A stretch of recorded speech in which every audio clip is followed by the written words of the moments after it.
¿Cómo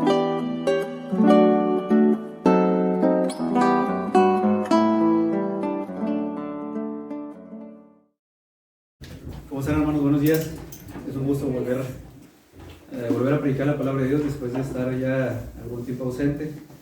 Siempre es bueno predicar la palabra. Es un placer, es un gozo.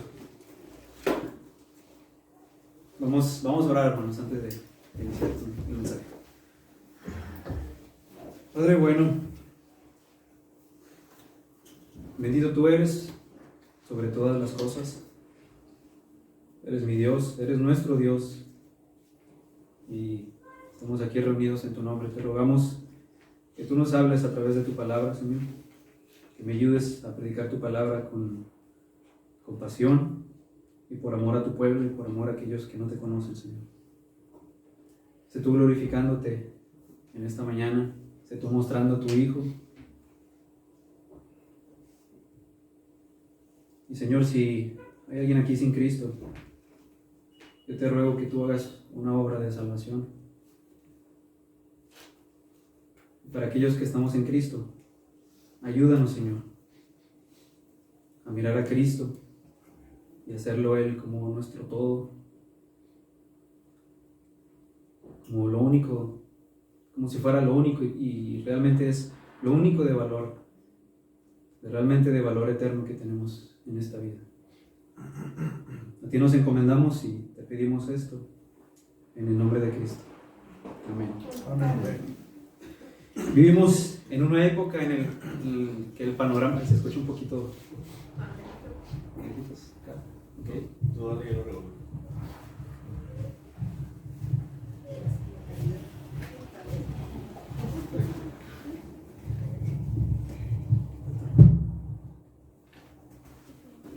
Muy bien, ahora sí. Vivimos en una época en la que el panorama religioso parece ser muy confuso hoy en nuestros días. Y esto debido a la cantidad de religiones que existen en el mundo. Sin embargo, la realidad es que en resumidas cuentas solamente existen dos religiones en este mundo. Dos religiones básicas solamente. Aquella que descansa en la obra de Dios, que trae gloria a Dios, y aquella que descansa en las obras de los hombres y que trae gloria al hombre. Solo dos religiones básicas. La religión de Dios y la religión del hombre. Y por muy distintas que sean entre sí todas las religiones que existen en este mundo, todas las religiones humanas, por muy diferentes que sean entre sí, la realidad es que solamente hay dos: aquella que descansa en el mérito humano y aquella que descansa en el mérito del Señor Jesucristo.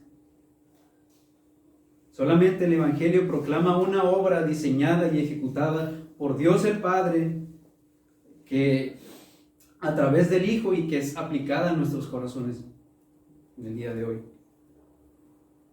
¿Por qué? Por medio del Espíritu Santo. Esta obra descansa completamente en lo que Dios ha hecho y le atribuye a Dios solamente toda la gloria, dejando al hombre solamente como un mero receptor de la fe por medio de su gracia, de principio a fin. Es una obra en la que interfiere donde interfieren las tres personas de la Trinidad de manera directa, de principio a fin. Así que por muy confuso que parezca todo este panorama de tantas religiones, todo se reduce a estas dos religiones básicas: la vanagloria del hombre y por otro lado la gloria de Dios en Jesucristo. Le voy a pedir que vayamos a nuestras Biblias, la carta a los Gálatas, capítulo 6, versículo 14. Gálatas capítulo 6, versículo 14. Y nos vamos a estar enfocando desde el versículo 11 para tomar el contexto. Gálatas 6, a partir del 11 al 15, y nos vamos a enfocar en Gálatas 6, 14. Y dice la palabra de Dios: mirad con cuán grandes letras os escribo de mi propia mano. Todos los que quieren agradar en la carne, estos os obligan a que os circuncidéis, solamente para no padecer persecución a causa de la cruz de Cristo. Porque ni aun los mismos que se circuncidan guardan la ley, pero quieren que vosotros os circuncidéis para gloriarse en vuestra carne. Pero lejos esté de mí gloriarme, sino en la cruz de nuestro Señor Jesucristo, porque en el mundo me es crucificado a mí y yo al mundo. Porque en Cristo Jesús ni la circuncisión vale nada, ni la incircuncisión, sino una nueva creación. Y adentrándonos a estos pasajes, a estos textos, vemos que en la iglesia de Galacia se estaba siendo fuertemente presionado por un grupo de judaizantes, quienes promovían una serie de prácticas religiosas y ritos judaicos como un aditamento a la obra de Cristo. No es suficiente que solamente ustedes, Gálatas, crean en el Señor Jesucristo. No es suficiente que ustedes confiesen a Cristo. También necesitan adherirse a estas obras de la ley mosaica. Necesitan circuncidarse también. No es suficiente Cristo. No es posible disfrutar de las bendiciones de Dios si solamente confían en Cristo. ¡Qué terrible! ¡Qué terrible esto! Pero estas personas estaban dentro de la iglesia y estaban promoviendo estas prácticas. Y si observamos con detenimiento, podemos notar que era evidente que ellos no buscaban el bien de los Gálatas, ellos buscaban el bien de ellos mismos, buscando su propio honor, su propia tranquilidad, y poder ser libres de todo tipo de rechazo al que estaban expuestos en esos tiempos por los judíos, la presión social. Es que en aquel entonces, cuando un judío se apartaba de sus tradiciones y de sus ritos judaicos por seguir a Cristo, era lo peor que hubiese podido pasar, debido a que esto traería como consecuencia todo tipo de rechazo, de persecución, rechazo y persecución social de aquel entonces. Y ahora nos dice en el versículo 12, ellos se presentaban a sí mismos con una fachada agradable, según la carne, es decir, solamente una fachada externa. Por eso veían la circuncisión como una razón más para poder jactarse, y así poder acercarse a sus compatriotas judíos con aires de confianza, sin temor a ser perseguidos, para ya no ser perseguidos, para ya no ser rechazados por este mensaje que habían recibido, el mensaje del Evangelio. Ellos se jactaban de eso. Gálatas, eran falsos maestros dentro de la iglesia. Ellos le querían querían imponer estas cargas a los hermanos en Galacia. Querían imponer cargas que ni siquiera ellos mismos podían cargar. Y para colmo, se gloriaban de eso. Se gloriaban de eso. Lo hacían por su propio bien, no buscaban el bien de sus hermanos, porque esos eran falsos maestros. Pero Pablo tenía mucho más de qué gloriarse. Fariseo de fariseos, un israelita de raza pura. Él tenía todas las credenciales posibles para gloriarse en sí mismo. Pero él dice rotundamente no. Yo no me glorío en mí mismo, no me glorío en mis obras. Yo me glorío en el Señor Jesucristo, en la cruz. Este es el resultado de que estas personas tenían temor a los hombres, de ser rechazados. Ese era su temor, ellos no temían a Dios. La Escritura nos dice que no podemos amar a Dios y al mismo tiempo amar al mundo.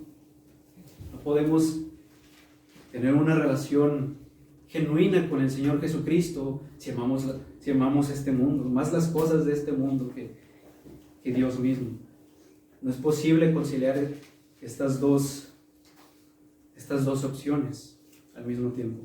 Como tampoco puede ser posible pretender ser salvos y al mismo tiempo tratar de cumplir las obras de la ley, las obras que el Señor Jesucristo cumplió por nosotros. Y lo preocupante de esto es que este grupo que estaba emergido dentro de la iglesia promovía estas obras, las promovía.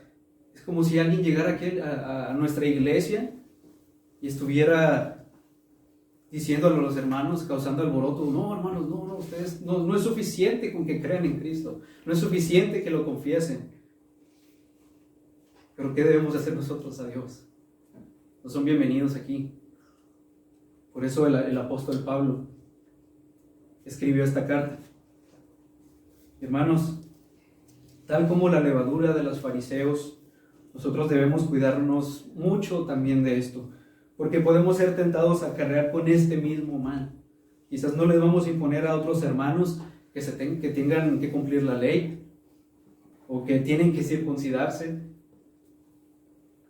pero no se trata, hermanos, de imponer cargas a otros hermanos que Dios no ha mandado en su palabra,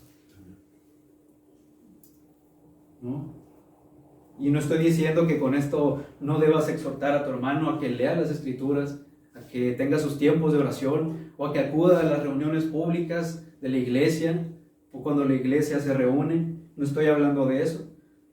Todo esto es bueno y sería, de hecho, negligente de nuestra parte que no exhortáramos a nuestros hermanos a que hagan uso de los dones y de los dones de gracia que Dios nos dio. Eso sería un error también de nuestra parte, pero yo no me estoy refiriendo a eso.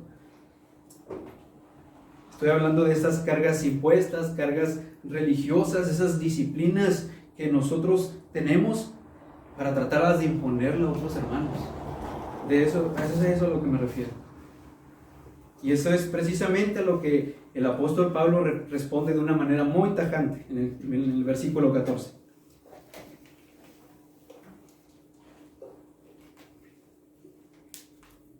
Esto con una objeción enfática, con el fin de hacerles ver a los Gálatas la evidente distorsión del mensaje del Evangelio que era esto. Era una evidente distorsión, es como implicaba añadirle algo más al mensaje y la obra de Cristo.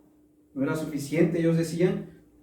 Y a través de la carta del apóstol Pablo quiere hacerles ver que esto está totalmente errado, son blasfemias, son herejías, porque nosotros no tenemos ni que añadirle más a la obra de Cristo, porque la obra que Él efectuó por nosotros fue suficiente, fue completa, fue eficaz para el perdón de nuestros pecados, de manera que aparte de Cristo y su obra no hay otro medio de salvación.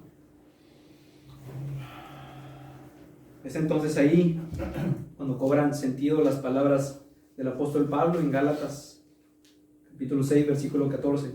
Pero lejos esté de mí, dice. Y como mencionamos, estas palabras implican una total negación, una negación tajante, pero que esta a la vez expresa un deseo o una oración que pudiera traducirse como que nunca suceda, o como lo traduce también la Biblia de las Américas, que jamás acontezca.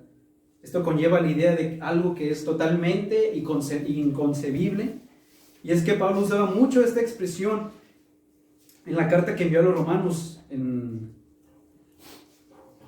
y esto con el fin de expresar un fuerte rechazo, negación a interpretaciones e ideas que distorsionaban el Evangelio. Y uno de estos ejemplos lo vemos en Romanos capítulo 3, del versículo del 3 al 4, cuando Pablo se pregunta si la incredulidad de los judíos hace nula la fidelidad de Dios. A lo que Pablo respondería en el versículo 4, de ninguna manera, dice. Esta es la misma expresión que vemos en nuestro texto. Antes sea Dios veraz y todo hombre mentiroso, dice. Porque si Dios niega su fidelidad, entonces se estaría negando a sí mismo. Dios no puede hacer eso. Y es por eso el porqué de la respuesta del apóstol Pablo. De ninguna manera.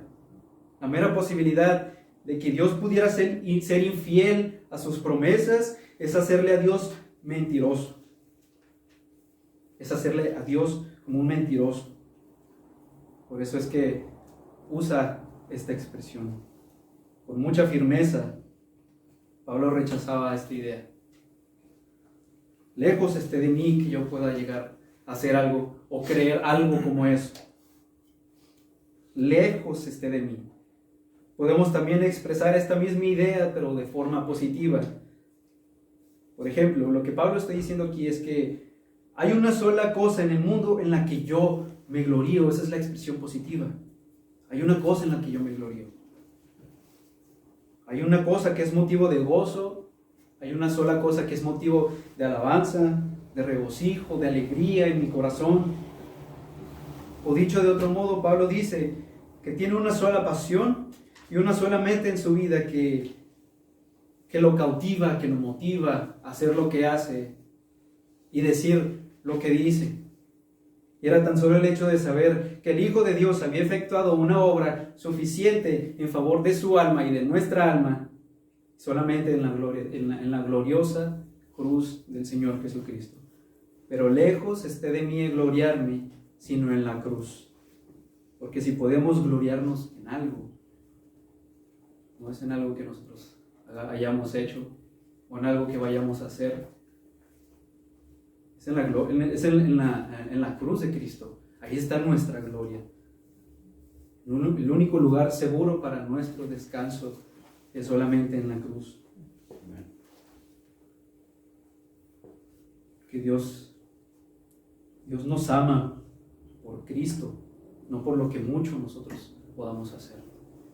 Si alguna vez nosotros pretendemos hacer algo para que Dios nos ame, entonces estamos muy errados. Y siempre debemos recordar, Dios nos ama por Cristo, no por lo que nosotros hagamos. Al igual que el creer que con nuestra modestia o nuestra bondad, nuestra decencia, mucha moralidad o aspectos religiosos de nuestra vida que nos puedan llevar a ser salvos, estamos equivocados. Es vanagloria, porque la gloria del hombre es efímera, se termina, pero la gloria del hombre es muerte y es miseria solamente. Pero en la cruz es el lugar donde podemos hallar descanso para nuestras almas. No necesitamos ponernos cargas, hermanos, cuando tenemos ya una obra efectuada a favor de nosotros. Amén. Donde podemos descansar, donde podemos acudir cuando nosotros queramos. Allí podemos descansar. Si tratamos de añadirle obras a lo que nosotros, para obtener favor de Dios, es una carga muy pesada que no vamos a poder cargar. Es una obra muy pesada. Y aunque me temo que la cruz vendría a ser la última cosa que el hombre natural desearía, porque ciertamente el hombre siempre está buscando su propia gloria, porque esa es de hecho su tendencia natural. El hombre siempre está buscando cómo vanagloriarse de todo lo que hace. Y más, eso lo vemos en los impíos, lo vemos en aquellos que niegan a Cristo. Puede ser tanto de manera implícita como de manera explícita. De manera explícita o de manera indirecta. Todo el mundo sin Cristo busca su propia gloria, no busca la luz, no busca la gloria de Cristo. Quiero hacer una ilustración. Imagina ahora que vas a navegar te tiras en alta mar en un barco de papel a escala, y ahora imagina que ese barco trate de soportar todos estos vientos estrepitosos del mar, las olas. Es cuestión de unos segundos para que ese barco se hunda, se destruya, sea despedazado.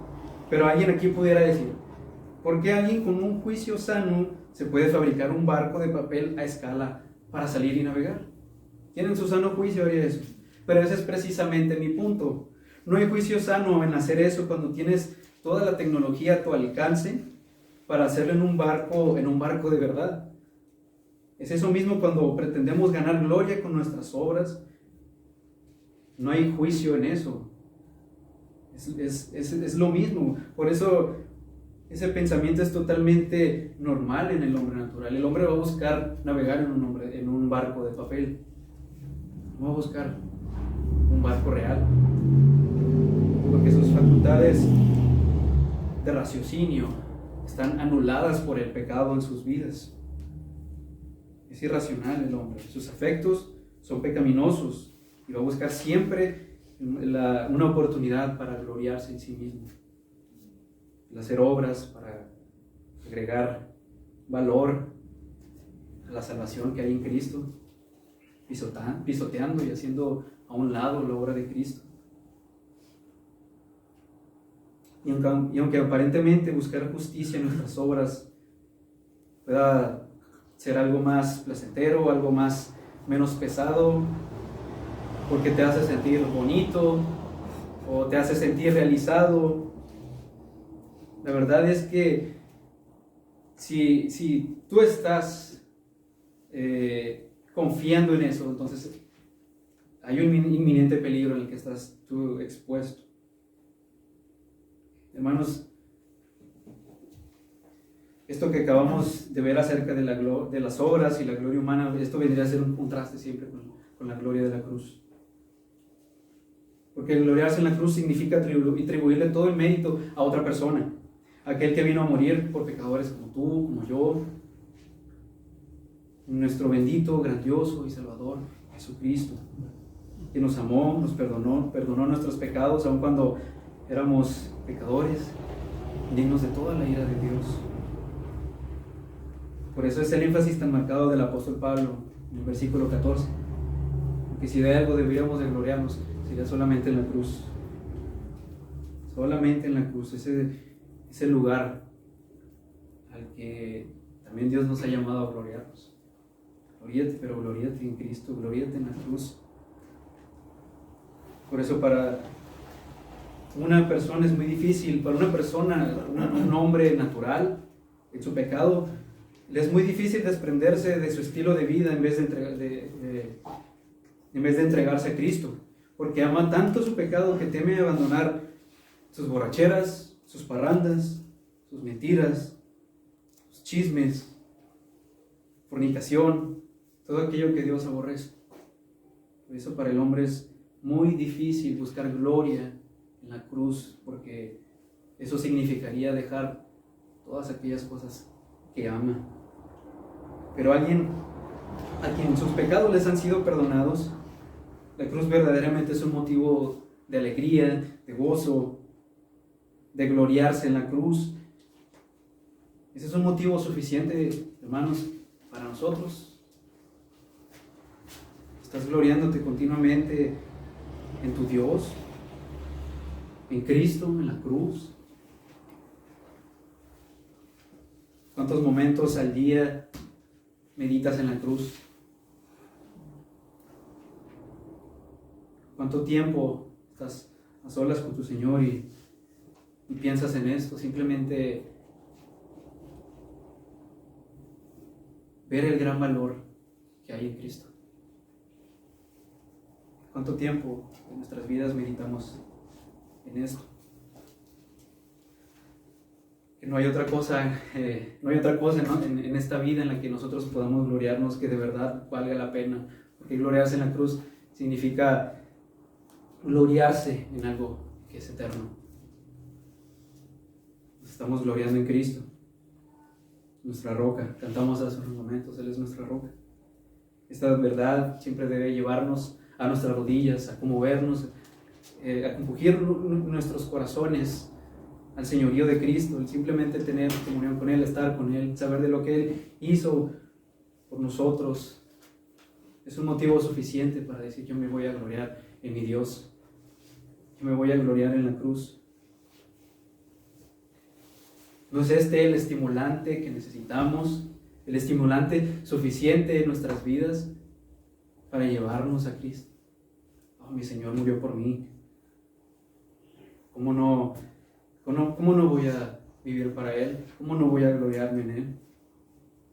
Si Él es el Señor de tu vida, entonces no podemos tener otra cosa que sea un motivo de alegría, entonces que nos consuma, si no está relacionado con la muerte del Hijo de Dios que fue efectuado por nosotros, su muerte. La cruz era el centro de la vida del apóstol Pablo y el centro neurálgico en la vida del apóstol Pablo también. Era el eje alrededor del cual giraba todo lo que Pablo era y hacía y veía también. Y esto es, hermanos, a los que yo les deseo exhortarles en esta mañana, que si nosotros entendiéramos, meditáramos más constantemente en lo que ocurrió en la cruz del Calvario, entonces fuéramos más conscientes y diríamos exactamente lo que dijo el apóstol Pablo: lejos de mí gloriarme, sino en la cruz de Cristo. Solamente en la cruz de Cristo. ¿Qué fue lo que llevó a decir esto al apóstol Pablo?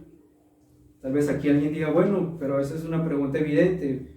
Pues la cruz de Cristo era el motivo, era el hecho de que Él nos reconcilió con el Padre.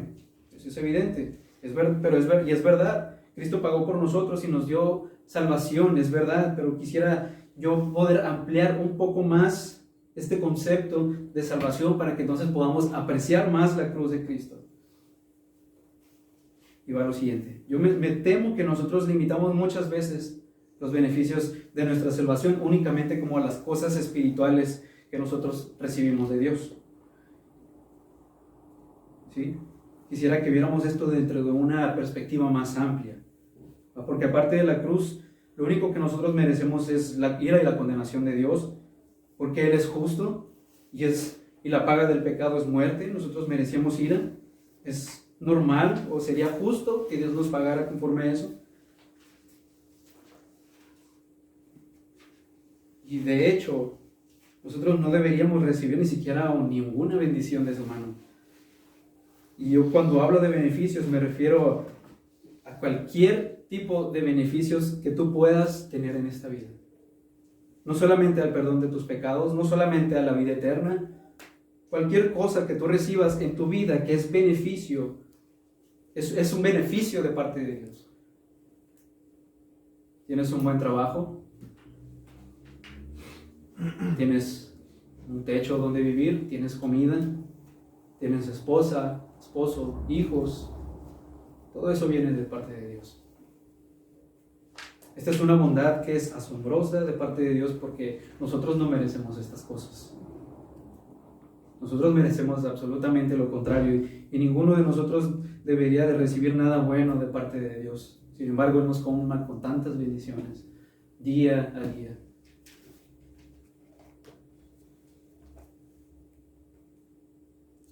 Y que Dios en su gracia común concede todo tipo de beneficios aún a los hombres incrédulos. Lo cierto es que ninguno de ellos merece que Dios les haga bien. John Piper dice: nosotros tomamos por sentado la vida, el aliento, la salud, los amigos y todas las cosas.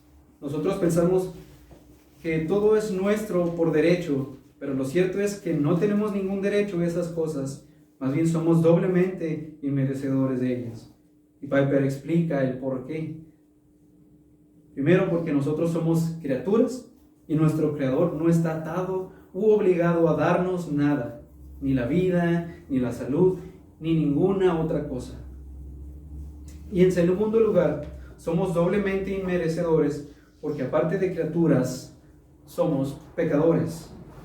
Todo lo que merecemos de Él es juicio, de manera que cada aliento que nosotros tomamos, cada vez que nuestro corazón late, cada día que el sol se levanta, cada vez que nosotros vemos con nuestros ojos, cada vez que oímos con nuestros oídos, o hablamos con nuestras bocas, o caminamos con nuestros pies, son por ahora regalos gratuitos e inmerecidos, concedidos a pecadores que solo merecen juicio. ¿Y por qué solo por ahora? Porque llegará el día en que todos esos favores que Dios concede a todos los hombres se van a convertir en una evidencia de su culpabilidad contra todos los que murieron en sus pecados. Porque aún habiendo recibido tantos beneficios de Dios, tantas bendiciones, ellos no se arrepintieron. Pablo dice en Romanos capítulo 2, del 4 al 5, ¿o menospreciáis la riqueza de su benignidad, paciencia y longanimidad, ignorando que su benignidad te guía al arrepentimiento? Pero por tu dureza y por tu corazón no arrepentido, atesoras para ti mismo ira para el día de la ira y de la revelación del justo juicio de Dios. Lo que Pablo aquí está diciendo es que aquellos que están sin Cristo, los hombres sin Cristo, a ellos Dios derrama bendiciones y favores sobre ellos. Diariamente hace salir el sol para justos e injustos. A veces vemos también al impío prosperar. Es por eso, porque Dios le colma de favores aún. Porque eso va a ser evidencia en el día del juicio. Va a testificar todo lo que Dios le dio contra ellos en ese día. Es como si hubiera un muro de contención que esté impidiendo por ahora que el juicio de Dios que ellos merecen caiga sobre ellos. Cada día que pasa, el agua se está amontonando cada vez más tantas bendiciones, hay bendiciones. Se está amontonando cada vez más esa presa, pero un día toda esa muralla, ese muro de contención va a ser quitado, y todo el diluvio de la ira de Dios caerá sobre aquellos que están sin Cristo, que decidieron negar a Cristo. Eso es lo que Pablo está diciendo. Todos esos dones se volcarán en contra de aquellas personas que decidieron mantenerse en sus pecados, que solamente va a agravar más su condenación, porque el Señor se los dio aún sin merecerlo y no se arrepintieron. Tomaron esas cosas por sentado, como si les pertenecieran, los tomaron por derecho. Pero en el caso de aquellos que estamos en Cristo, es diametralmente opuesto. Es muy distinto para nosotros, que gozamos no solamente de la salvación, sino que también nos colma de sus bendiciones. Disfrutamos de todo aquello que nos da, porque son bendiciones sin ira, y Cristo las compró por nosotros también en la cruz. Esa cruz fue removida de la ira de Dios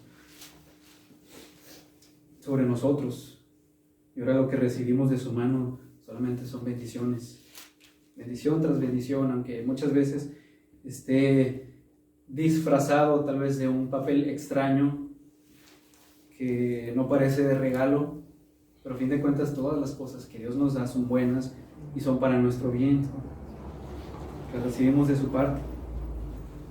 Todo lo que proviene de Dios siempre es para bien de nosotros, para aquellos que le amamos. Todas estas cosas que nosotros recibimos son el fruto de su aflicción, que ahora nosotros disfrutamos por medio de la fe. Y eso es tan solo una parte del asunto, porque cuando lleguemos a la gloria disfrutaremos a plenitud todas las bendiciones divinas, porque cuando lleguemos a la gloria en su presencia, vamos a disfrutar el paquete completo de todas sus bendiciones. Cuando el pecado ya sea erradicado por completo de nuestras vidas y tengamos un cuerpo glorificado, disfrutaremos a plenitud de la vida gloriosa que Dios ha preparado para nosotros, para aquellos que le aman. Amén. Y todo eso será solamente posible por causa de la muerte de Cristo en la cruz, el motivo de nuestra gloria el día de hoy. El motivo de nuestra gloria.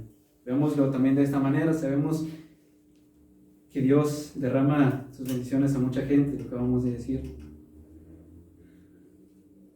y nosotros las recibimos con una connotación distinta, porque son bendiciones que no van a testificar contra nosotros en el día del juicio, no van a testificar ya contra nosotros,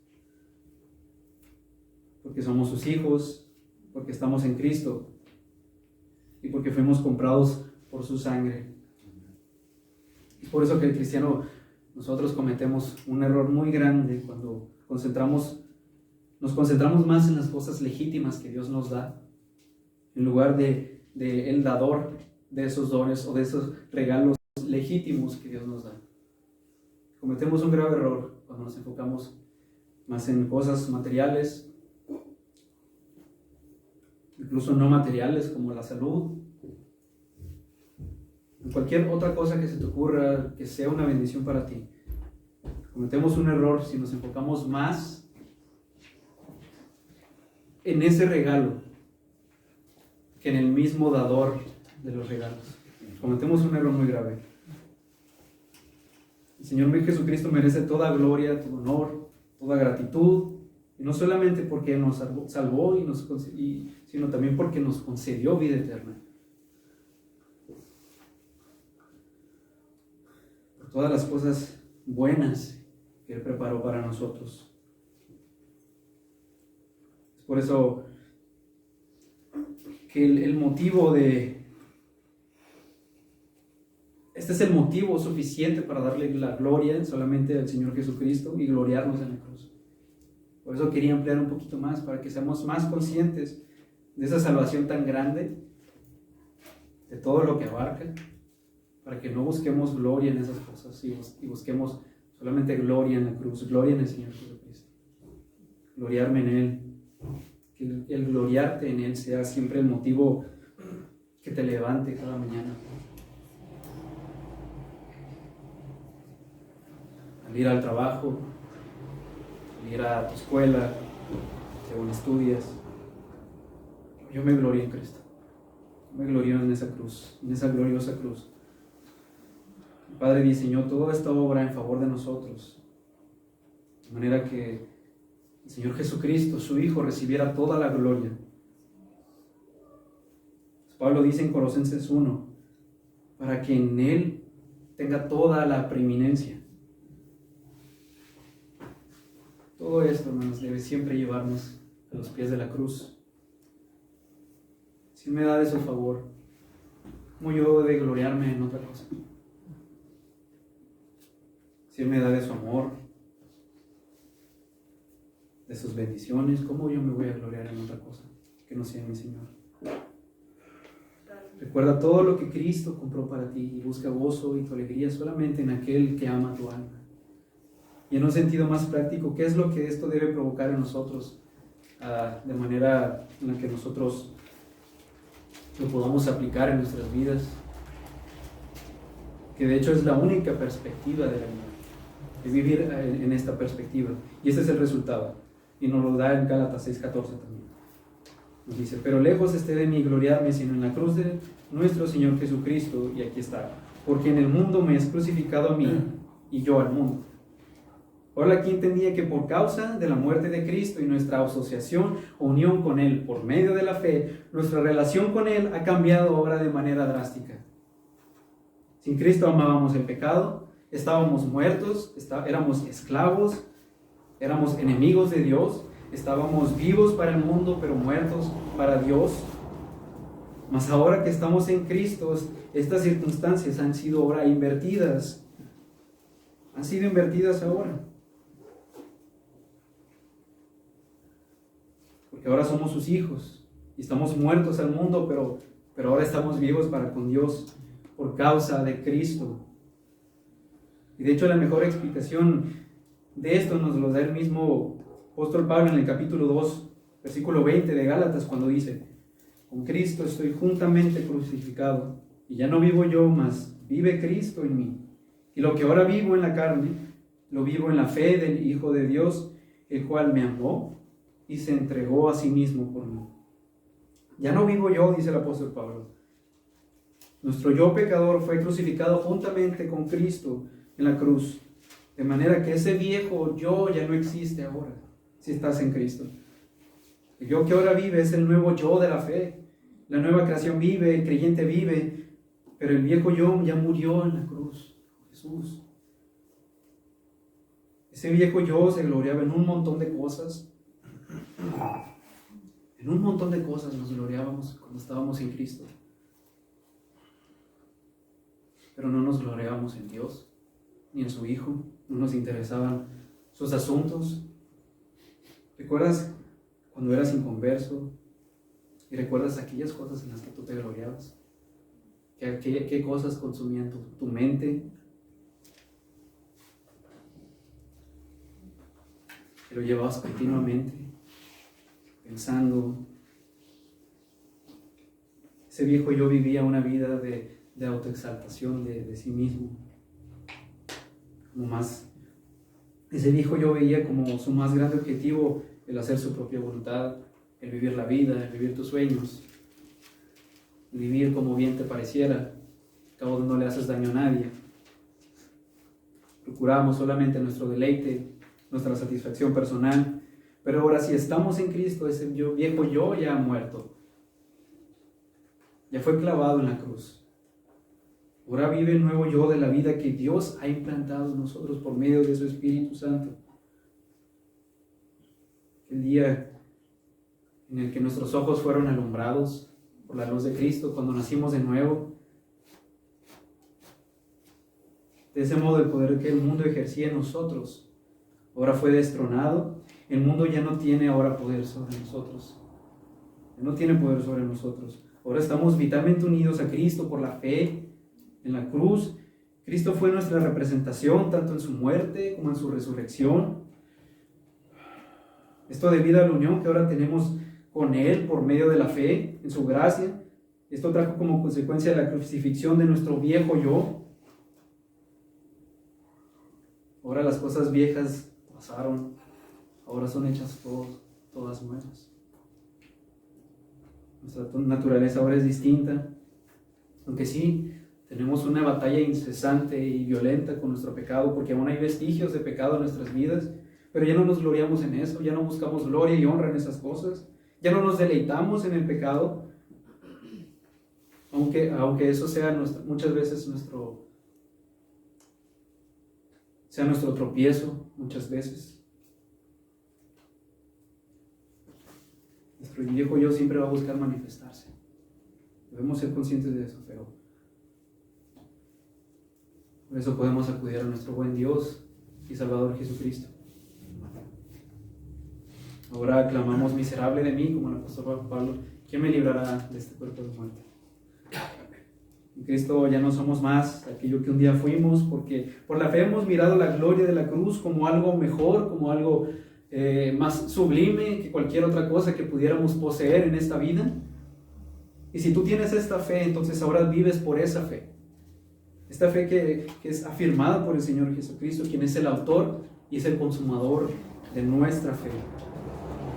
Y que aunque cuando estábamos desprovistos de la gracia de Dios, huyendo y corriendo cada vez más lejos de Dios, más lejos de Él, Él nos halló y nos trajo a su luz admirable y nos presentó a Cristo, nuestra gloria, el objeto de nuestra gloria. Es importante, hermanos, que tengamos esta perspectiva constantemente de nosotros mismos al mirarnos al espejo de la palabra de Dios. Tal como la palabra nos describe, como frágiles, como necesitados de gracia, acudamos a Él constantemente. Solo así podremos ver cuán glorioso y cuán bendito Salvador tenemos entre nosotros, amigos. Tenemos un tesoro. Ahora compartamos también de ese tesoro que tenemos. No lo guardemos solamente para nosotros. Gloríate en la cruz de Cristo. Gloríate en su verdad. Gloríate en lo que Él ha hecho por ti. Que ese sea siempre nuestra meditación, hermanos. La cruz de Cristo. Que sea Cristo siempre nuestra gloria. Que Dios bendiga su palabra.